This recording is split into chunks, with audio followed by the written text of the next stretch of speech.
Welcome back to Fast Market here on the Schwab Network. It's time for our cash tag segment. For that, let's bring in our next guest. That's going to be Megan Brantley, VP of Research at LikeFolio. Welcome back to the show, Megan. Thanks for having me, guys. Happy Friday. Happy Friday. Well, it's almost lunchtime. We're talking pizza. I put something out there on Twitter, whether people like New York or Chicago Tavern pizza. Give me your take, Megan. Do you like Chicago Tavern style or New York slices? You know, I don't discriminate against pizza. I think I like them both equally. And if you presented them to me right after this segment, I would take one of both. I can't even give you an edge there. Yeah, I might take a pizza roll at this point. I'll eat any pizza. Megan, when you look at Domino's, it's outperforming the overall market. It's got a really small share float, but what kind of data do you guys see here on Domino's going into earnings?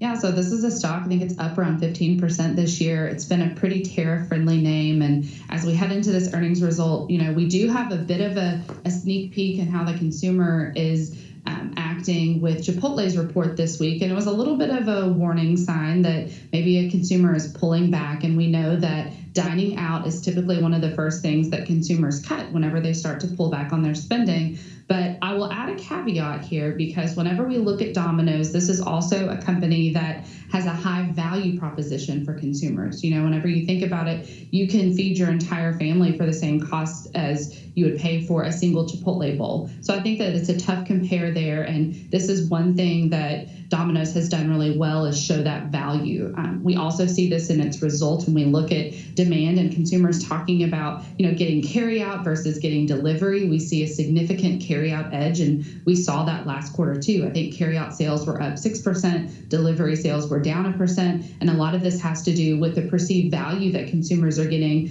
not paying the extra tip, not paying fees for using an app, not paying fees to have delivery. And so I think that the overarching theme is that, yes, we do see signs that consumers are pulling back a bit on this spending, but Domino's is one of those names that does a really good job of giving consumers value and giving them, you know, more product for less. So it's interesting as we approach this earnings, because I think that the bar is a bit higher versus Chipotle, but Domino's value proposition is also a bit higher in this environment.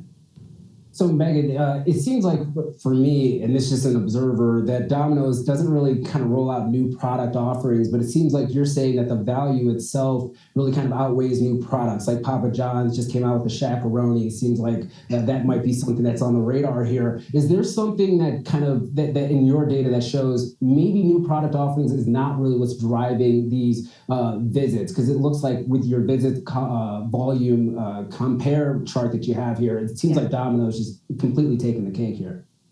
Yeah, whenever we look at this is, in terms of a consumer mind share, Domino's is the massive player here. And I think what they've done a really good job with is, you know, this is a name that we used to talk about as being the front runner in technology. You know, their app is really critical here. And this is showing web visits. But I think that a bit of the reason why you see a bit of a dip in the web visits is because consumers are using the app.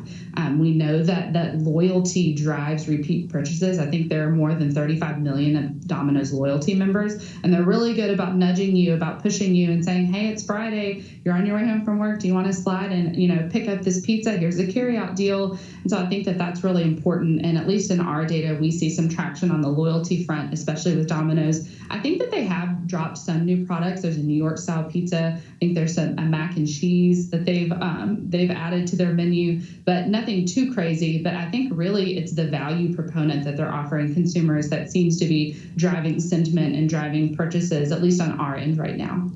Yeah, Megan, you mentioned the value prop. I think that's huge right now. You know, you can get a couple pizzas for what, $20 or something. You pick it up yourself.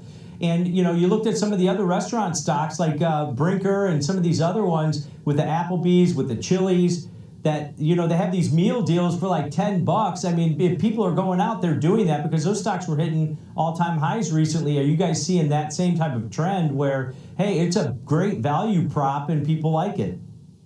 Yeah, it's one of those things now where I almost feel like it's the fast food restaurants that are struggling the most to compete, because all of a sudden you can go and have a sit-down restaurant at a Chili's, like you mentioned, for the same cost as if you were to drive through the McDonald's drive-through. Obviously, pizza delivery, pizza carryout is a bit of a hybrid model here, but we do see signs that consumers are willing to swing through and pick up the pizza, pick up a meal if they're able to get it at what they perceive as a lower cost. And so that helps promote loyalty at large within Domino's brand. And for us, this is the best of breed name when it comes to pizza. I think another thing Domino's is finally doing, which it kind of resisted for a while, is it is incorporating with the third-party delivery apps, Uber Eats and DoorDash. And while its orders are still fulfilled by its own delivery drivers, it's giving more touch points. It's giving consumers who maybe aren't in that loyalty program a first insight into, okay, maybe, oh, look, Domino's is now on my app. That looks pretty decently priced. Maybe I'll order that. So I think that that's a potential catalyst too, and a shift in strategy that long-term could help the company. Yeah, I remember you guys talking about this name over the last couple of years, that they innovated faster than anybody in the fast casual, fast food type of space as far as innovations and using tech. But Megan, what's your earnings score? I mean, the stock's up 15% so far this year, but it's been in a relative range over the last couple of months. What's your earnings score on this one? Yeah, so heading into earnings, we're neutral. I would say, the expectation, the bar is a little bit higher for Domino's because it has outperformed this year. However, I think that you could justify a bet to the upside just because of the value proposition that I spoke about and some of the traction that we're seeing on its app.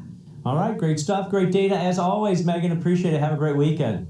Thanks, guys. You too. All right, that's Megan Brantley, VP of Research at LikeFolio, breaking down Domino's. Now I'm really hungry, Kev.